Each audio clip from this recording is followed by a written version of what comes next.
নমস্কার, কেমন আছেন সবাই? আজকে চলে এসেছি নতুন একটি রেসিপি ভিডিও নিয়ে। আজকে বানাবো জিভে জল আনার মতো মজাদার স্বাদের কদবেল মাখা। তো চলুন শুরু করা যাক। কদবেল মাখার জন্য আমাদের লাগবে কিছু ধনেপাতা, লঙ্কা, তেঁতুল জল, আদা কুচি, লেবু পাতা কুচি, কুলের গুঁড়ো, সরিষার তেল, চিনি, লবণ, বিট লবণ, মিট মশলা, 3টে কদবেল আর কাসুন্দি।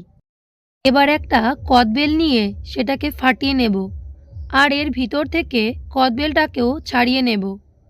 এরপর একটি হামানদিস্তার মধ্যে ছাড়ানো কদবেল দিয়ে বেশ ভালোভাবে থেতলে নেব।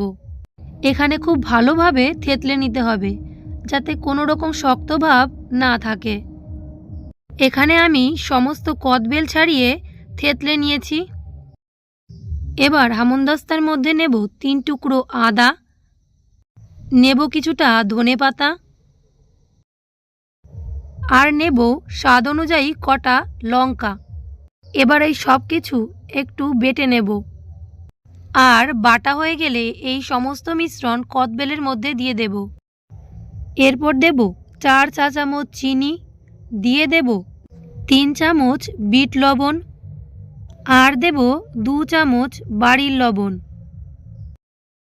দেব 3 চামচ কুলের গুঁড়ো আর দেব একটুখানি মিট মশলা। এরপর দেব 2 চামচ কাসুন্দি, দেব 2 চামচ টক জল।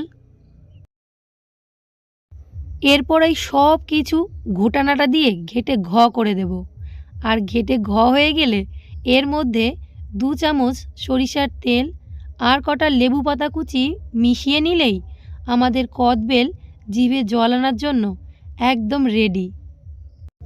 তো ভিডিওটা কেমন লাগলো অবশ্যই জানিও আর বাড়িতে অবশ্যই একবার ট্রাই করো। ভিডিওটা ভালো লাগলে চ্যানেলটা সাবস্ক্রাইব করে পাশে থেকো। তো বাই বাই সকলকে, দেখা হবে আবার একটি নতুন ভিডিওতে।